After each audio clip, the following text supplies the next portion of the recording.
दूध से संस्कार का आरंभ होता है। और विश्व योग गुरु स्वामी रामदेव जी महाराज कहते हैं कि यदि आपका 100 साल का जीवन है तो आपके 100 साल के जीवन का संस्कार 70 से 80% तक माँ के गर्भ से ही बनकर आता है। 20 से 30% तक संस्कार जन्म लेने के बाद गांव, घर, टोला, मोहल्ला के वातावरण पर निर्भर करता है। पंडित श्री राम शर्मा आचार्य अपने प्रज्ञा पुराण में लिखते हैं कि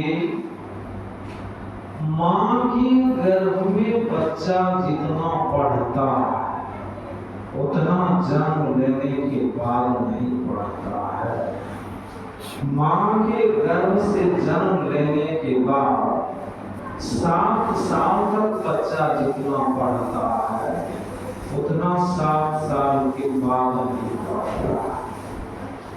माँ का गर्भ वह बुलवा खेत है कि जिससे ये माता पिता चाह ले इस देश को श्री राम, श्री कृष्ण, स्वामी विवेकानंद, महर्षि नेही, राजगुरु भगत सिंह, सुभाष चंद्र बोस, चंद्रशेखर आजाद, मीराबाई, दयाबाई, सहजोबाई, रतनबाई, अनुसुईया, सीता, सावित्री, सांडली के समान हम संतान दें तो हो सकता है। लेकिन संतान पैदा करने से पहले